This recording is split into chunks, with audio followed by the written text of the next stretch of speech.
So ఈరోజు మనం thyroid cancer అంటే ఏంటి? దీని లక్షణాలేంటి? రాకుండా ఎలా జాగ్రత్త తీసుకోవాలి? ఆహ్, వైద్య విధానాలేంటి? దీని ట్రీట్మెంట్ ఆప్షన్స్ ఏంటి? అని తెలుసుకుందాం. సో చాలామంది ఈ థైరాయిడ్ క్యాన్సర్ అనంగానే అవునండి నాకు ఈ మధ్య థైరాయిడ్ వచ్చింది. థైరాయిడ్ టాబ్లెట్స్ ఏసుకుంటున్నాను. ఇది థైరాయిడ్ క్యాన్సర్ ఏమో అనే చాలా రకరకాల అపోహలతోటి.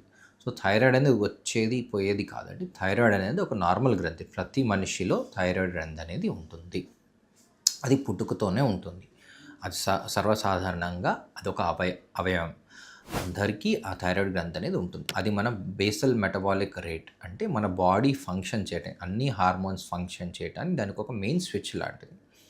దాని ఉత్పత్తిలో అది ఒక హార్మోన్ ప్రొడ్యూస్ చేస్తుంది. దాన్ని థైరాయిడ్ హార్మోన్ అంటాం. ఆ గ్రంథి ప్రొడ్యూస్ చేసే హార్మోన్. దాని ఉత్పత్తి ఎక్కువైనా, తక్కువైనా కష్టమే. సో ఈ థైరాయిడ్ హార్మోన్ ఎక్కువ కావటం వల్ల హైపర్ థైరాయిడిజం అని అంటాం. అదే తక్కువైతే కనుక హైపోథైరాయిడిజం అని అంటాం. అదే ఈ థైరాయిడ్ గ్రంథిలో కనుక మార్పు చేర్పులు వచ్చి అది పెద్దగా అయ్యి దానిలో కొన్ని రకాల కణాల్లో మార్పు వచ్చి అది క్యాన్సర్గా కూడా మారే అవకాశం ఉంటుంది. క్యాన్సర్గా మారటం ఎప్పుడు జరుగుతుంది, ఎవరిలో జరుగుతుంది, ఇది జన్యుపరంగా ఉంటుందా, ఇలాంటి క్వశ్చన్స్ మేము రోజు అంటే మా పేషెంట్స్ వచ్చినప్పుడు కానీ క్లినిక్లో నేను జనరల్ హెల్త్ చెకప్కి వెళ్ళానండి. వెళ్ళినప్పుడు ఇట్లా థైరాయిడ్ నా TSH 5.6 6.1 ఉంది, నాకేమైనా థైరాయిడ్ క్యాన్సర్ వస్తుందా, లేదా అల్ట్రాసౌండ్లో చిన్నది నా అల్ట్రాసౌండ్లో థైరాయిడ్స్ నాడ్యూల్స్ అని ఇచ్చారు, థైరాయిడ్లో నాడ్యూల్స్ అని ఇచ్చారు, థైరాయిడ్స్ 1, 2 అని ఉన్నాయి, అవి మరి సర్జరీ చేసేసుకుంటే థైరాయిడ్ క్యాన్సర్లా కన్వర్ట్ కాకుండా ఉంటుందా, ఇలాంటి చాలా సర్వసాధారణంగా ఈ క్వశ్చన్స్ అనేవి మాకు రోజు OPDలో వస్తుంటాయి. ఈ మధ్యకాలంలో ఈ హెల్త్ చెకప్స్ అంటే మన as a regular part of routine health checkups అనేవి ఇంపార్టెంట్ అండి. ఈ ప్రజెంట్ ఉన్న ఆరోగ్య సమస్యలకి హెల్త్ చెకప్స్ అనేవి చాలా నెససరీ.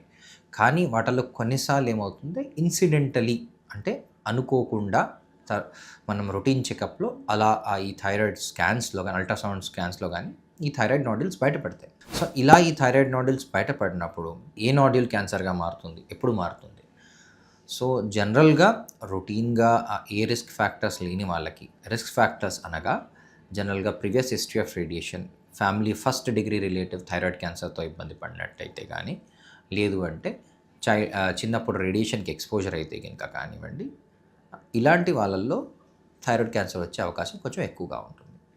సో అలాంటి పేషెంట్స్కి size of the thyroid nodule పెరుగుతూ ఉన్నప్పుడు అంటే సీరియల్ అల్ట్రాసౌండ్స్ అంటే ఒక్కసారి వచ్చినందుకు థైరాయిడ్ ఉండి అది ప్రతి థైరాయిడ్ నాడ్యూల్ క్యాన్సర్ కాదు, అది గుర్తుపెట్టుకోవాలండి. థైరాయిడ్లో నాడ్యూల్ ఉన్నంత మాత్రం అది క్యాన్సర్ కాదు. మనం ఒక 100 మందిని తీసుకుంటే దాదాపు ఒక 50% మందికి ఏదో ఒక కైండ్ ఆఫ్ అల్ట్రాసౌండ్ చేస్తే కనుక ఏదో ఒక థైరాయిడ్లో ఏదో ఒక నాడ్యూల్ పడే అవకాశం ఎక్కువగా ఉంటుంది. సో అన్నంత మాత్రం ప్రతి థైరాయిడ్ నాడ్యూల్ థైరాయిడ్ క్యాన్సర్గా మారదు. సో ఈ థైరాయిడ్ క్యాన్సర్ అనేది ఈ మధ్య కాలంలో ఎక్కువగా డిటెక్ట్ అవుతుంది. ఎందుకు అంటే మనకి అల్ట్రాసౌండ్ అనే ఒక ఇన్వెస్టిగేషన్ ఎక్కువగా అవైలబుల్ ఉంటుంది. జనాల్లో అవగాహన పెరిగింది. ఈజీ అవైలబిలిటీ ఆఫ్ అల్ట్రాసౌండ్ మనం ఎక్కడంటే చేసుకోవచ్చు. ఈ రొటీన్ హెల్త్ చెకప్స్లో ఇన్సిడెంటల్గా దొరుకుతున్నాయి. సో ఇన్సిడెంటల్గా కూడా మనకు ఒక నాడ్యూల్ దొరికితే దానిలో chances of having thyroid cancer is hardly 1% అండి. అంటే ఎవరైనా 100 మందిలో చేస్తే ఒక పర్సన్కి థైరాయిడ్ క్యాన్సర్ అయ్యే అవకాశం ఉంది. థైరాయిడ్ క్యాన్సర్ వచ్చినా అది ఎలా నిర్ధారిస్తారు అనేది మనం తెలుసుకుందాం. థైరాయిడ్ క్యాన్సర్ వచ్చింది అని ఎలా నిర్ధారిస్తారంటే అల్ట్రాసౌండ్ అండ్ FNAC.